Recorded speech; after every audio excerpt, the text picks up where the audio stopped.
یاد کرتا ہے اور وہ تکلیف میں ہوتا ہے تو موت کی یاد اس کے لیے وسعت پیدا کرتی ہے. اور اگر وہ آسانی میں ہوتا ہے، وہ نعمتوں میں ہوتا ہے، اللہ کو بھولا ہوا ہوتا ہے، تو موت کی یاد اس کے لیے تنگی اور سختی پیدا کرتی ہے. اس کو خیال آتا ہے کہ جب میں مر جاؤں گا تو اللہ سبحانہ وتعالیٰ کے سامنے مجھے حاضر ہونا ہے. میں اپنے کیے کرائے کا کیا جواب دوں؟ میرا اللہ کے سامنے کیا جواب ہو؟ اس کے اندر تنگی پیدا ہوتی ہے. وہ خیر کی طرف پلٹتا ہے، وہ ڈرتا ہے کہ کیا میرا جواب ہوگا اللہ کے سامنے. تو یہ محمد رسول اللہ صلی اللہ علیہ وسلم نے بات فرمائی کہ موت کو کثرت سے یاد کریں. ہم کسی کا جنازہ دیکھتے ہیں تو ہمیں موت یاد آتی ہے، کسی رشتہ دار کا انتقال ہوتا ہے اس کی خبر آتی ہے تو ہم موت کو یاد کرتے ہیں، ورنہ موت ہمیں کہاں یاد آتی ہے؟ گھروں میں موت کے تذکرے کتنا ہوتے ہیں. اللہ تعالیٰ معاف فرمائے، گھر میں کبھی کوئی مرد عورتوں کے سامنے کہتا ہے کہ میں مر جاؤں گا یا مرنے کی کوئی بات کرتا ہے تو عورتیں کہتی ہیں مرے تمہارا دشمن. کیا مطلب؟ دشمنوں کے لیے موت ہے، آپ کے لیے موت نہیں. غور کریں آپ. دوستوں میں جب گفتگو ہوتی ہے موت کے ٹاپک اور عنوان پر تو کہتے یار اور کوئی ٹاپک نہیں ملا آپ کو؟ ہاں پلیز چینج دی ٹاپک، اور کسی ٹاپک پر آئیے. کیا موت موت کر رہے ہو؟ جب مرنا مریں گے، جب موت آئیں گے مر جائیں گے. ابھی کیا ہے اس کے تذکرے کے بھی کیا ضرورت ہے؟ لیکن محمد رسول اللہ صلی اللہ علیہ وسلم نے فرمایا کثرت سے یاد کرو موت کو، کثرت سے یاد. اور دعا سکھائی جب سوتے وقت بستر پر جاؤ تو یہ اپنی زبان سے کلمات ادا کرو. بسمک اللہم اموت و احیا، اے اللہ تیرے نام سے مرتا ہوں اور تیرے نام سے زندہ ہوں. یاد کرو موت کو، موت کو یاد کرو سوتے وقت میں. اور جب صبح اللہ سبحانہ و تعالیٰ تمہیں اٹھائے، جبکہ تمہاری روح رات میں چلی گئی تھی اللہ کے پاس، اللہ تعالیٰ تمہاری روح کو لوٹا دے اور صبح جب تم اٹھو تو پھر اللہ سبحانہ و تعالیٰ کی تعریف کرتے ہوئے کہو الحمدللہ الذی احیانا بعد ما اماتنا. ساری تعریف اس اللہ کے لیے جس نے موت کے بعد مجھ کو دوبارہ زندگی دیا. احیانا بعد ما اماتنا، مر چکا تھا میں. فرق صرف اتنا ہی ہوتا ہے موت میں اور نیند میں کہ نیند میں روح کا رشتہ جسم سے جڑا رہتا ہے، روح کا تعلق جسم سے باقی رہتا ہے، اور موت آنے کے بعد میں روح جسم سے نکل جائے. باقی وہی ہے، بالکل کچھ فرق نہیں ہے. اسی لیے صبح اٹھے تو پھر موت کو یاد کرے، اللہ کی تعریف کرے. الحمدللہ الذی احیانا بعد ما اماتنا. ساری تعریف اس اللہ کے لیے جس نے مجھ کو موت کے بعد دوبارہ زندگی عطا کی. اور یہ سو کر اٹھ جانا، اس کے بعد جو بڑا مرحلہ آنے والا ہے اس کا بھی اقرار کہ وَإِلَيْهِ النُّشُورُ، ہمیں اسی کی طرف پلٹ کے جانا. ایک وقت آئے گا، آج اٹھے ہیں سو کر کے، ایک وقت آئے گا کہ نہیں اٹھیں گے. ہر جگہ موت یاد دلائی جائے. مصیبت آئے، تکلیف آئے، کوئی چیز کھو جائے، کوئی چیز چوری ہو جائے تو اپنی زبانوں سے شکایت مت کرو، اس کا قصور ہے اس کا قصور مت کہو، بلکہ اس معاملے کو اللہ کے سپرد کرو. انا للہ و انا الیہ راجعون، ہم اللہ کی ملک ہیں، اللہ کی طرف سے آئے ہیں. و انا الیہ راجعون، ہم کو اللہ کی طرف لوٹنا ہے. یہ میرا جو سامان چوری ہو گیا یہ دوبارہ مل سکتا ہے، چلا گیا دوبارہ آ جائے گا، لیکن میں دنیا سے جاؤں گا تو مجھے لوٹ کے نہیں آنا. انا للہ و انا الیہ راجعون. ہر مقام پر آپ دیکھیے آپ کو یاد دلایا جائے کہ اصل ہمارا مقام اللہ سبحانہ و تعالیٰ کے پاس.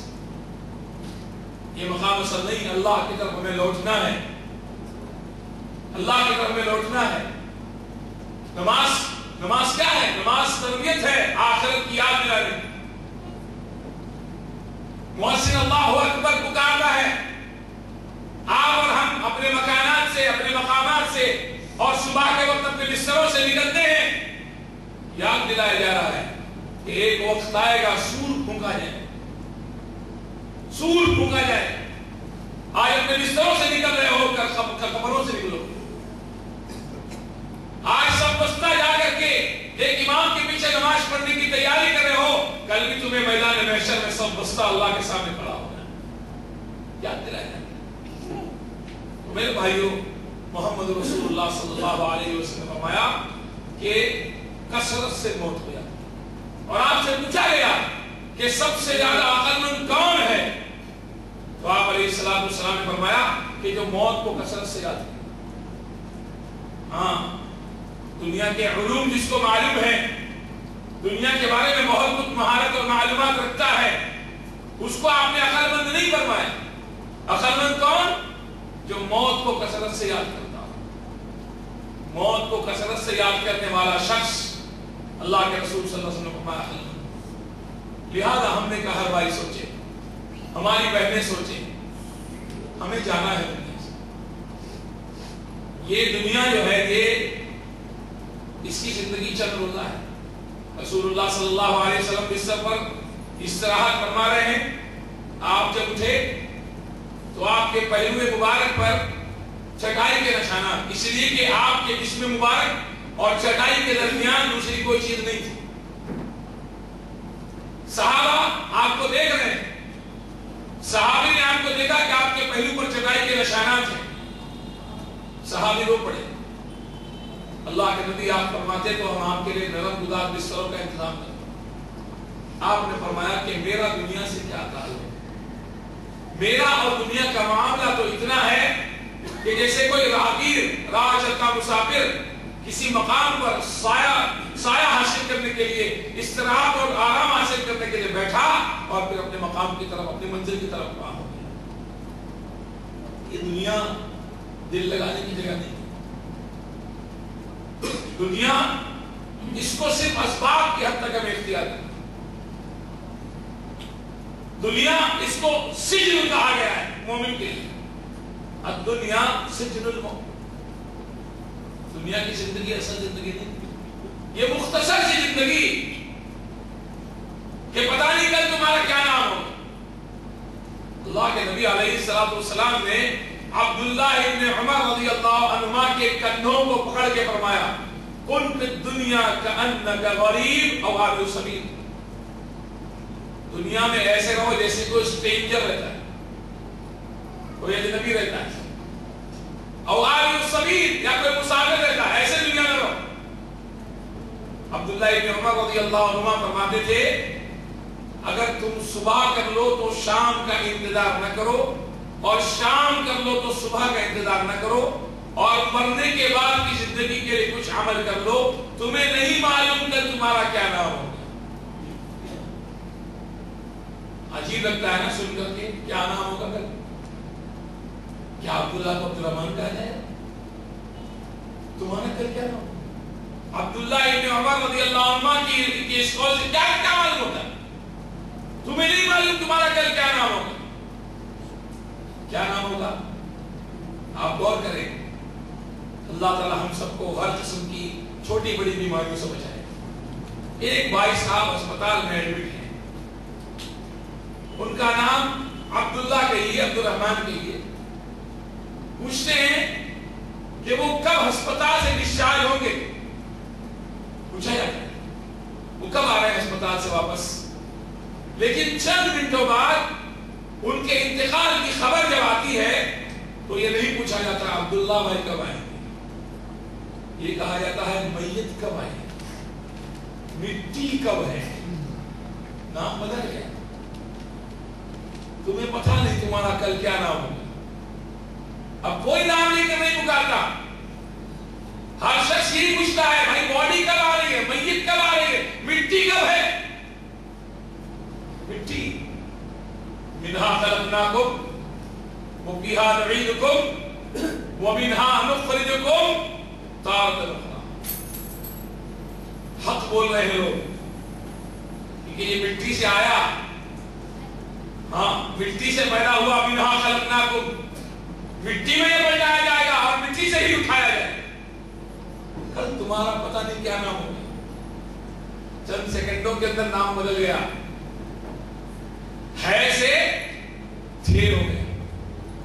ہاں آج میں آپ کے سامنے بیٹھا ہوں، آتے ہیں، آئے ہیں، ملتے تھے، ملتے ہیں، ہاں بات چیت بات ہوتی ہے، لیکن ابھی چند سیکنڈوں کے بعد اگر روح قبض ہو جائے تو ہے جو ہے وہ تھے میں بدل جائے۔ آتے تھے بڑے بڑے بلڈنگوں کے مالک، مال والے، دولت والے، جب قبر میں ان کو رکھا جاتا ہے تو یہ نہیں کہا جاتا کہ یہ بہت بڑے سیٹ ہیں، گیا سیٹ تھے، ایئر کنڈیشن میں گھومتے تھے، لیکن ان کا جنازہ دھوپ میں چل رہا ہے۔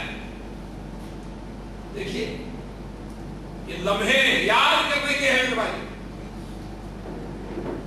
پتا نہیں تمہارا کل کیا نام ہوگا، ہیں سے تھے ہو جاؤ، اور سب کچھ چھوڑ دے رہا ہے۔ چند میٹر کفن جسم کے اوپر رہے گا، ہاں، اور اس میں کوئی جیب نہیں، کفن میں کوئی جیب نہیں، اور کفن کسی شو روم میں بکتا بھی نہیں، بتایا جاتا ہے سب چھوڑ کے جانا ہے۔ کتنا ہی قیمتی لباس جسم پر پہنا ہوگا اس کو اتار دیا جائے گا، کتنا ہی بڑا انسان مرا ہوگا اس کا سب کچھ اس کے جسم سے اتار کر اس کو چند دو چادروں میں یہ کفن دے کر کے اس کو دفن کر دیا، چند چادروں میں کفن دے کر کیا ہوگا؟ آدمی دو چیزوں کو یاد رکھے، ایک اپنی زندگی کو، اپنی پیدائش کو، اپنی تخلیق کو اور اپنی موت کو زندگی بھر جو اکڑتا ہے اس کی ساری اکڑ ختم ہو جائے گی۔ فَلْيَنْظُرِ الْإِنسَانُ مِمَّ خُلِقَ مِن مَاءٍ دَافِقٍ۔ غریبوں کو، مسکینوں کو، کمزوروں کو حقیر سمجھنا، ان پہ ظلم کرنا، سوچے اپنی تخلیق کو کیسے پیدا ہوا، ایک حقیر و ذلیل پانی کا قطرہ تھا، کچھ نہیں تھا، کوئی وقت نہیں تھی اس کی۔ هَلْ أَتَىٰ عَلَى الْإِنسَانِ حِينٌ مِّنَ الدَّهْرِ لَمْ يَكُن شَيْئًا مَّذْكُورًا۔ ہر انسان پر ایک وقت، ایک زمانہ ایسا گزرا ہے کہ وہ کوئی قابل ذکر چیز نہیں تھا۔ آج جس کی جو عمر ہے اس سے سال بھر پہلے سوچ رہے کہ وہ کوئی قابل ذکر چیز تھا؟ کسی کی عمر 48 سال ہے تو وہ سوچے 49 سال سے پہلے، 49 سال پہلے اس کا کیا تذکرہ تھا، اس کے 1 سال پہلے، اس کی پیدائش سے پہلے کون جانتا تھا اس کو کہ وہ دنیا میں آنے والا ہے؟ هَلْ أَتَىٰ عَلَى الْإِنسَانِ حِينٌ مِّنَ الدَّهْرِ لَمْ يَكُن شَيْئًا مَّذْكُورًا۔ کوئی قابل ذکر چیز نہیں تھا، اس کا کوئی تذکرہ نہیں تھا، میں اس کے باپ کو بتاتا تھا، اس کی ماں جانتی تھی، اس کے رشتہ دار جانتے تھے۔ کیسے پیدا ہوا؟ ایک حقیر و ذلیل پانی کے قطرے سے۔ خُلِقَ مِن مَاءٍ دَافِقٍ يَخْرُجُ مِن بَيْنِ الصُّلْبِ وَالتَّرَائِبِ۔ اور آج کر رہا ہے، آج کر رہا ہے، لوگوں کو حقیر سمجھ رہا ہے۔ سوچ اپنی تخلیق کو اور سوچ اپنی موت کو کہ جب تم مر جائے گا تو بے حص و حرکت پڑا ہوا ہوگا۔ جن پر تو دنیا میں ظلم کر رہا ہے، اگر وہ تجھ کو تیرے ٹھکانے میں نہیں پہنچائے تو تو لوگوں کے لیے وبال بن جائے۔ کیا ہے؟ جن پہ ظلم کرتا تھا وہی اس کو ٹھکانے میں پہنچائے۔ اللہ کے رسول صلی اللہ علیہ وسلم کے سامنے ایک جنازہ گیا، آپ نے پوچھا مستری اور مستراح منہ، اللہ کے نبی پر مستری، صحابہ نے پوچھا مستری کیا ہے اور مستراح منہ کیا ہے؟ آپ نے فرمایا مستری وہ ہے جس نے دنیا سے نجات پائی، مستری وہ ہے جس نے دنیا سے نجات پائی، اپنے رب کے رحمت کی طرف جا رہا ہے، اور مستراح منہ وہ ہے جس سے دنیا نے نجات پائی، اچھا ہو گیا، بہت برا انسان۔ اللہ کے نبی نے فرمایا اس سے انسان، جانور، درخت اور ساری چیزیں اس سے پریشان تھی، دنیا نے اس سے نجات پائی۔ سوچے ہم